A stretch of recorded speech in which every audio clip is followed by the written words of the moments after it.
So in the last class we have discussed about power MOSFET and power BJT.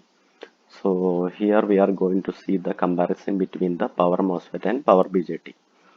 Power MOSFET has a lower switching losses, but its on-state resistance and conduction losses are more. BJT has switching losses, higher switching losses, but lower conduction losses. In case of power MOSFET, we have seen that due to the presence of only one carrier, it will be having higher switching speed. So higher switching speed means lower the switching losses.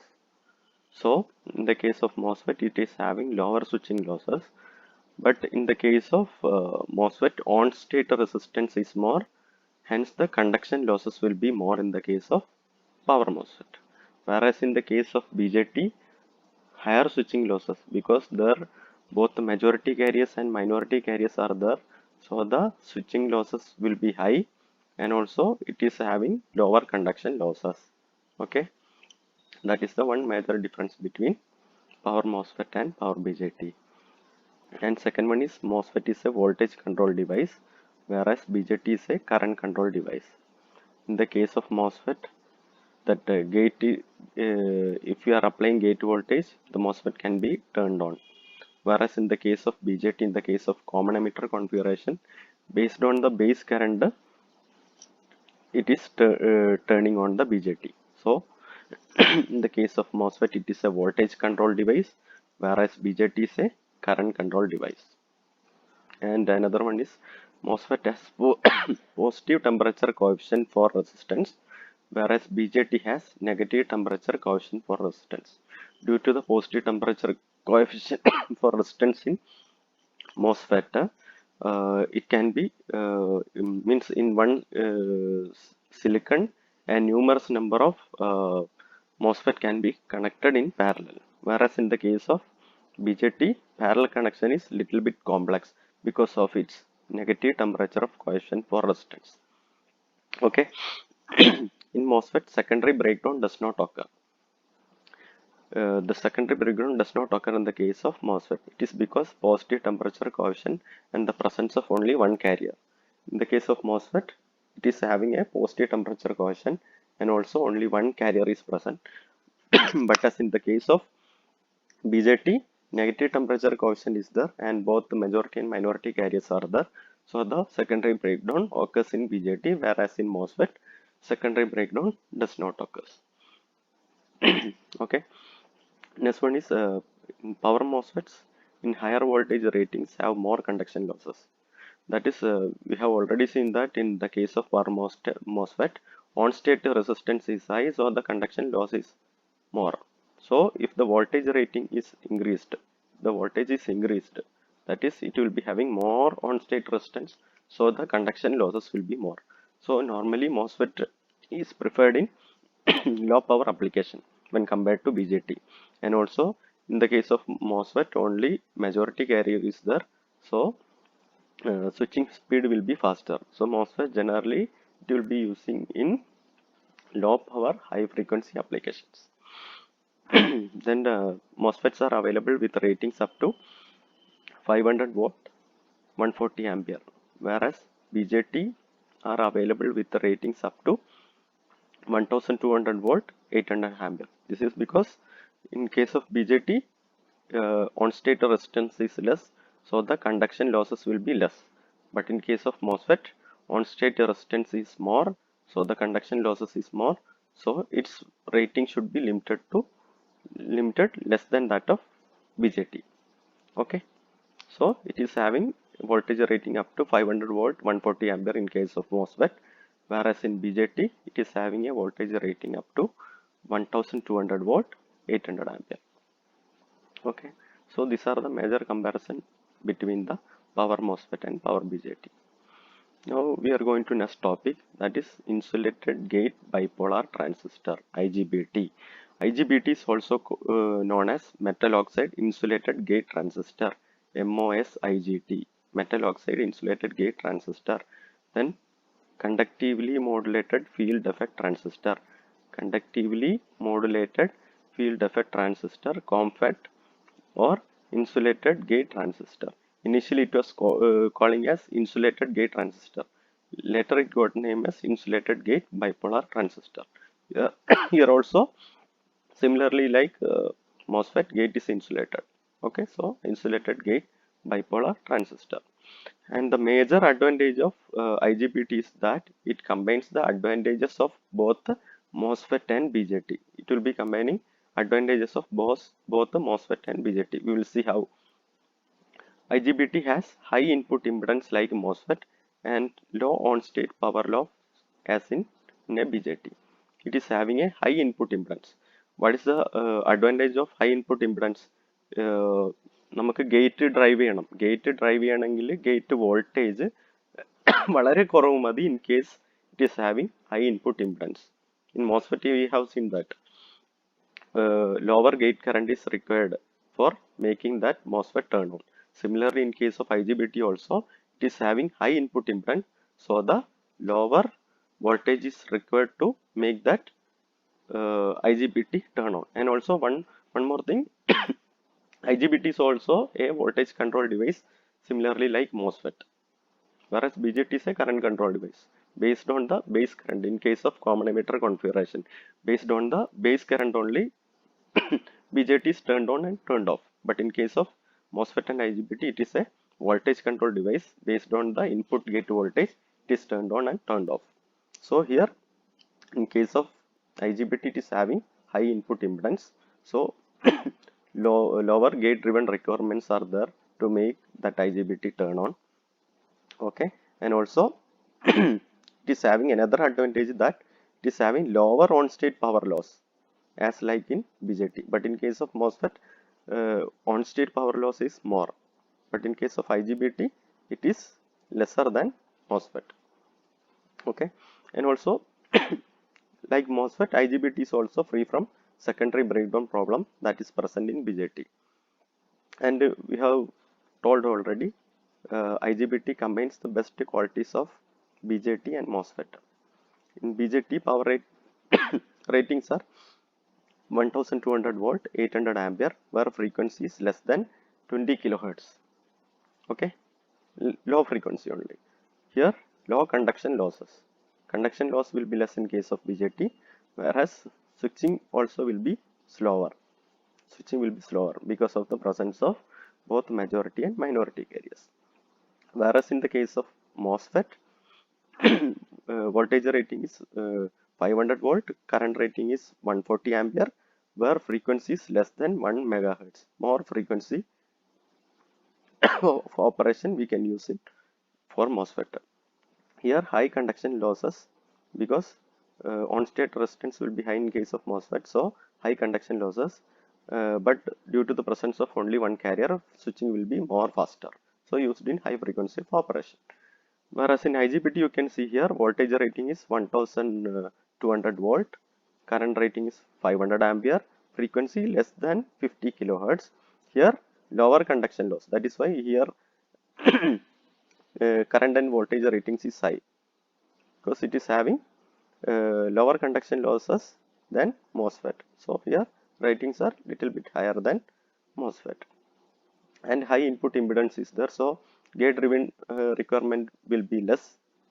It can be easily turned on when we are applying a small gate voltage, and also here switching will be moderate when compared to BJT and MOSFET. Okay, and also here also parallel operation is possible in case of IGBT, like we have seen in MOSFET.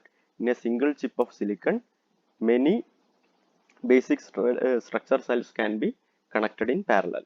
So thousands of basic structure cells can be fabricated on single chip of silicon like MOSFET. Okay, so these are the basics of this IGBT. Now we can see the basic structure and working of IGBT. So here structure will be almost same as that of power MOSFET, but the major difference will be the P plus substrate formed here. In case of MOSFET, we have seen here there is a N plus substrate. Instead of that N plus substrate, here we are having a P plus substrate. That is the major difference between the structure of IGBT and power MOSFET. Okay, And also here in the case of MOSFET, this terminal is known as drain terminal. Instead, here it is called as collector terminal. Okay, and also these two terminals are source in the case of power MOSFET. Here it is called as emitter. So the three terminals of IGBTs are gate, emitter, and collector. Whereas in the case of MOSFET, it was gate, source, and drain. Here it is gate, emitter, and collector. Okay, so these are the three terminals. Okay, so in case of MOSFET, N plus substrate and drain terminal. Here P plus substrate and collector terminal, and source also it is changed name as emitter. Okay, and also here we are having a P plus region. So this P plus region is called as injection layer. Why it is called as injection layer? If a VCC is connected here and this collector is positive with respect to emitter, so collector is positive. Here what will be happening here at that time? Here it is a heavily doped P plus region. So from here holes will be diffusing to this N minus region and recombination will be taking place here. So when this VCC collector is positive with respect to emitter, here this junction is forward bias, and this from this P plus region many holes are injected to this N minus region and recombination will be taking place. So this P plus region will inject electrons holes to this N minus region. So it is called as a injection layer. And also here N minus layer is there. The purpose of N minus layer is called as drift layer. Purpose of this N minus layer we have already seen in power BJT and power MOSFET. That is, major function of this N minus layer is the voltage blocking capability. More thickness of this N minus layer means more voltage blocking capability. Those all things we have seen in uh, power BJT and power MOSFET. Same thing only. N minus region, function of this N minus region is it will be having more voltage blocking capability. And also when it comes to the working of this IGBT, we can see when the gate is turned off, when gate is open, and this collector is positive with respect to emitter. Collector side positive, here negative. So in that case what will happen? Collector positive, here it is negative. Okay, so collector positive on the samayathu, this P plus N minus junction, this junction will be forward bias.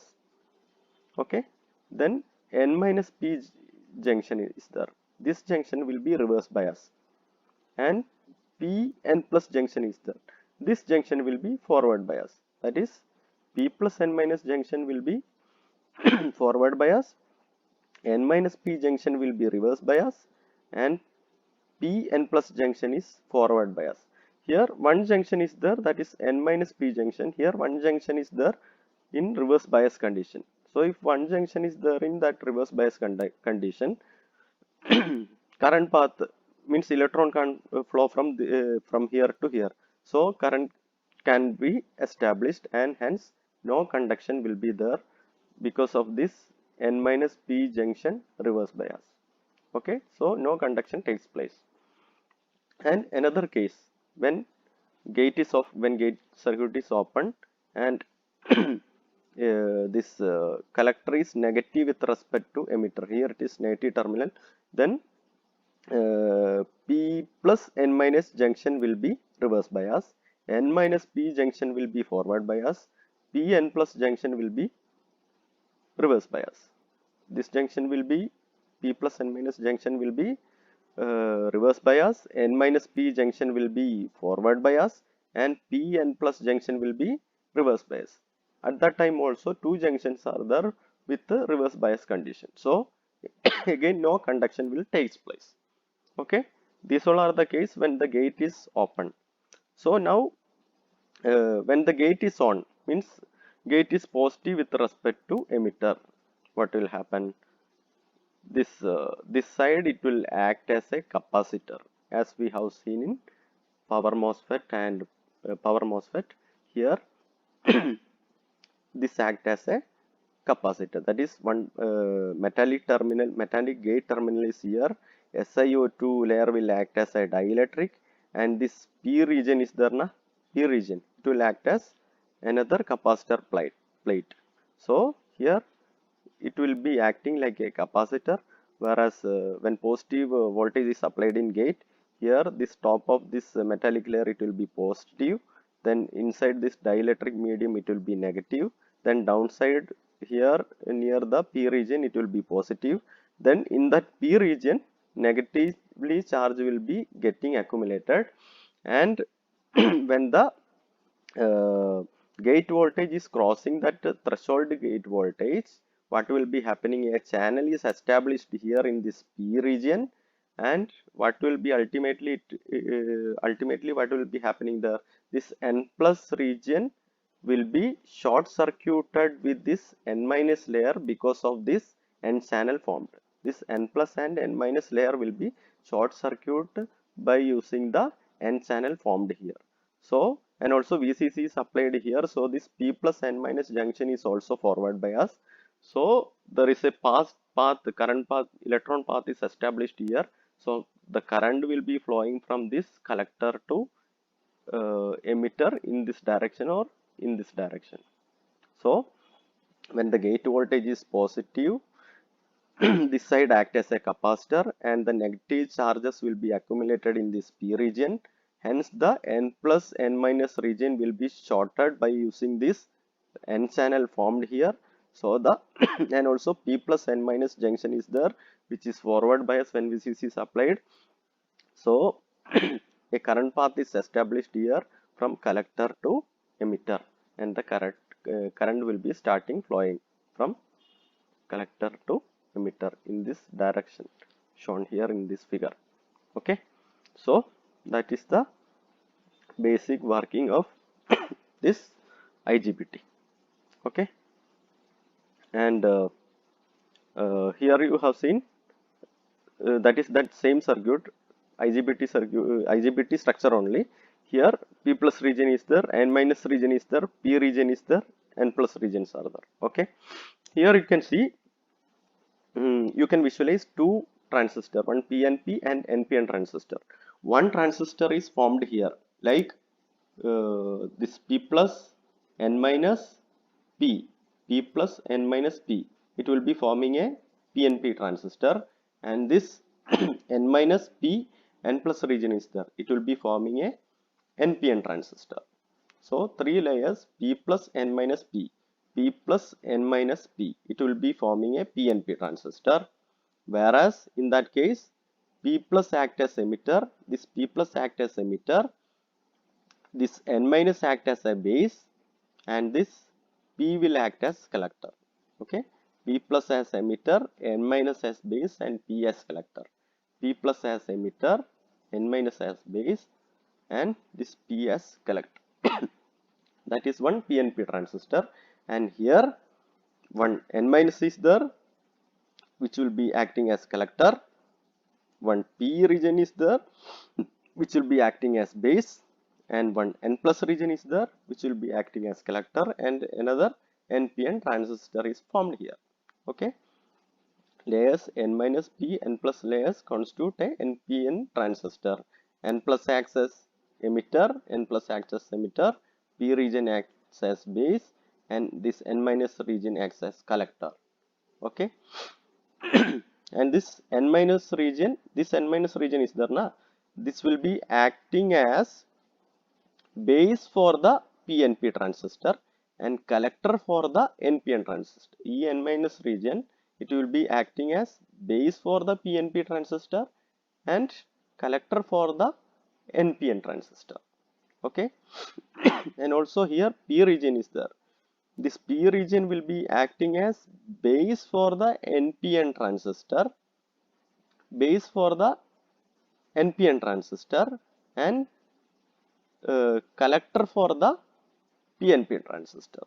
Collector for the PNP transistor and base for the NPN transistor. This P region. Okay, this P region. Okay.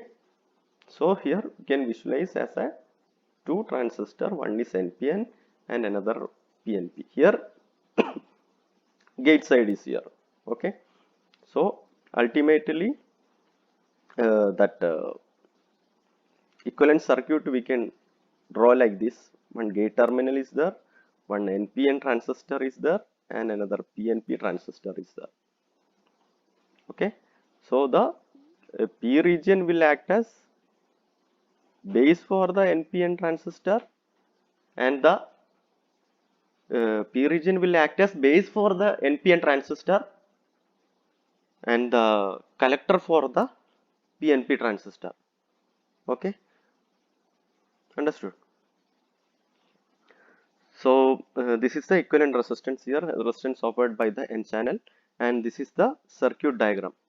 Okay, this is the circuit diagram where the three terminals are collector, emitter, and gate. Okay, this is the circuit symbol, and this is the equivalent circuit.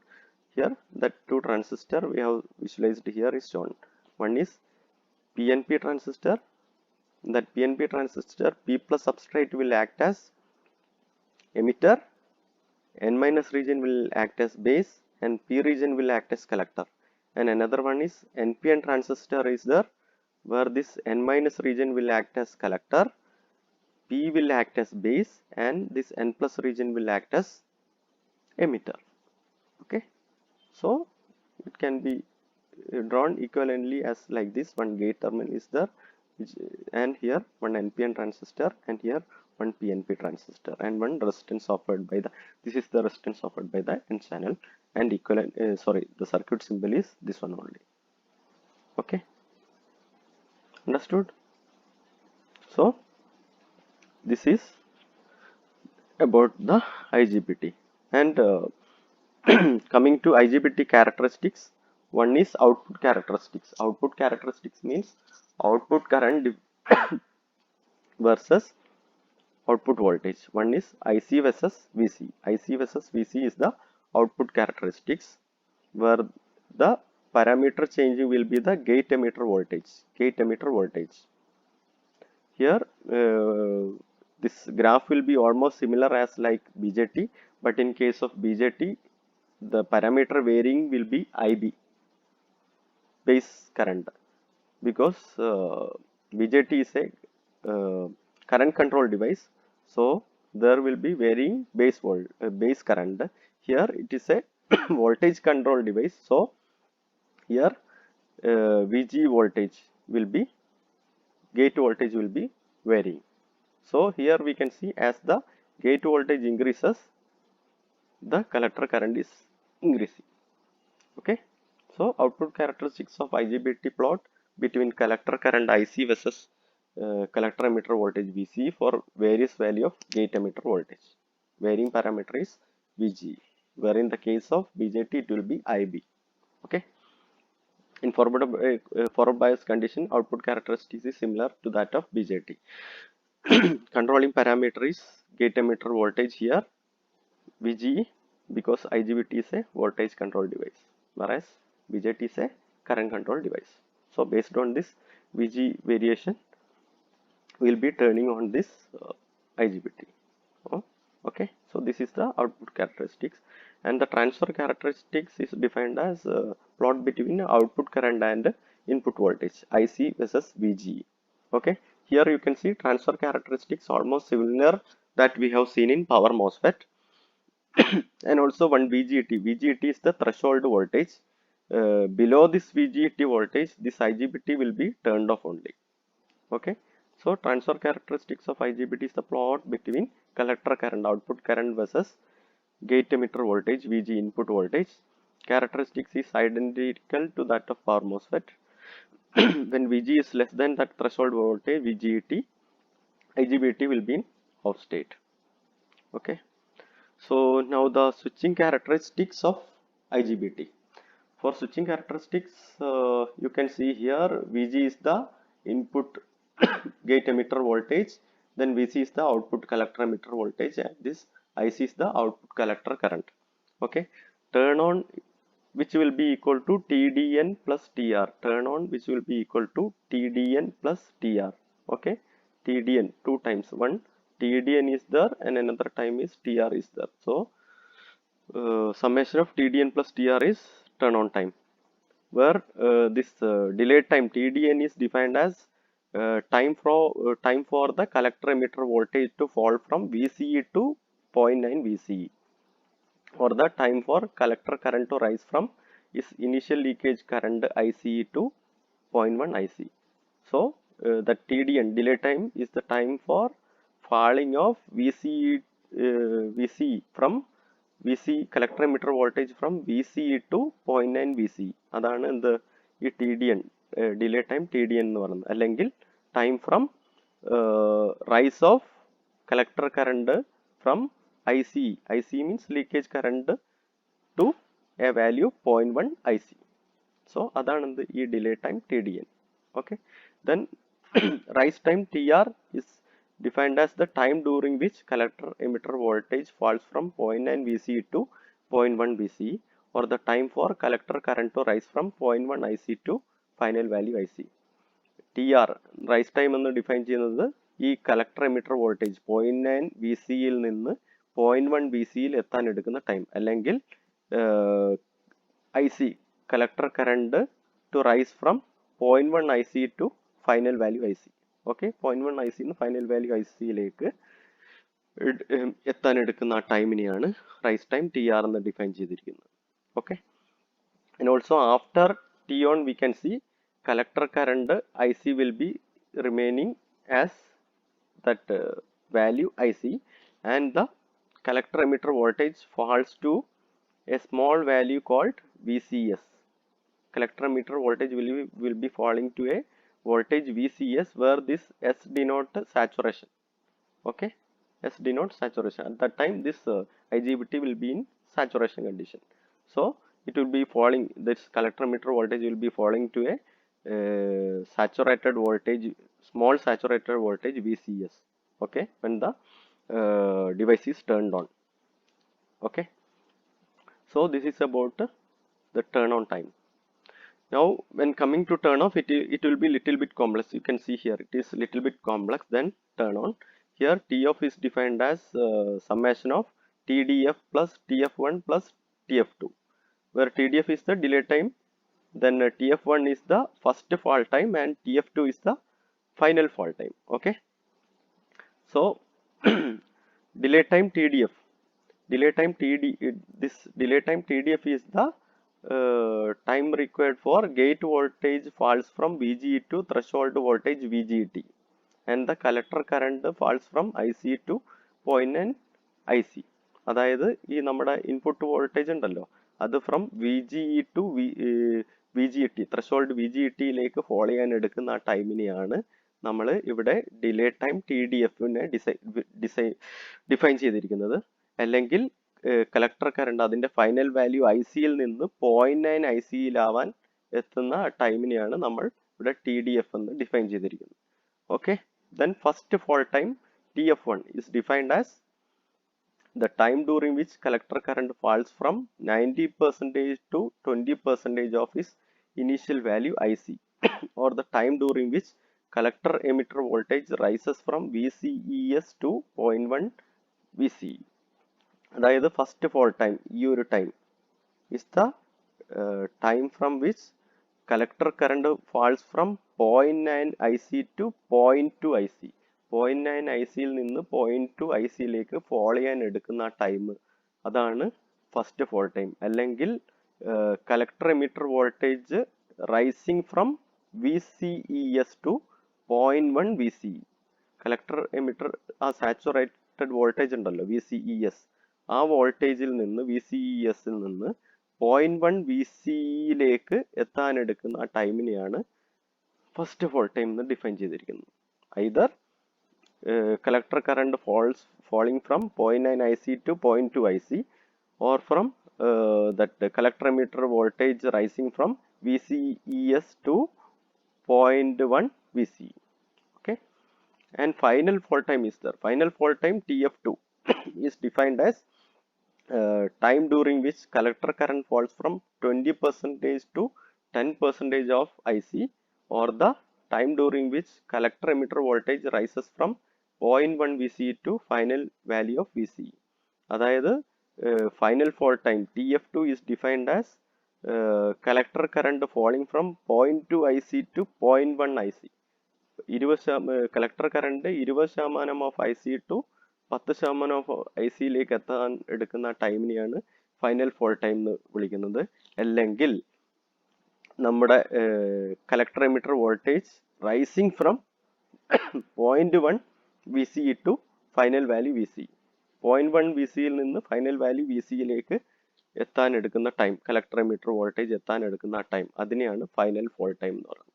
So this is about the turn on and turn off characteristics of IGBT. Okay, and major applications of IGBTs are, it is used in medium power application such as DC and AC motor drives, UPS system, power supplies. It is used in medium power application. It is having power rating between the BJT and MOSFET. So it will be using in medium power applications such as DC and AC motor drives, UPS, power systems, power supplies. And IGBTs are somewhat expensive than BJT but have lower gate drive requirements, lower switching losses and high frequency of operation than BJT. IGBTs are little bit more expensive than BJT, but the major advantage in IGBT is it requires only lower gate drive requirements, like it is having high input impedance, so lower gate drive requirements is required, and also it is having lower switching losses when compared to BJT, hence the high frequency of operation when compared to BJT. So even though it is little more expensive than BJT, it is having the following advantage like lower gate drive requirements, lower switching losses and high frequency of operation than BJT. And the IGBT rating is 1200 volt, 500 ampere, where frequency less than 50 kilohertz. So in the case of IGBT, it is having low conduction loss when it is compared to MOSFET, and also high input impedance is there, so lower gate drive requirements are required, and also it is having moderate switching when compared to MOSFET and BJT. So it is using in moderate frequency application and moderate power usage applications. So these are the major applications of IGBT. So this is all about IGBTs.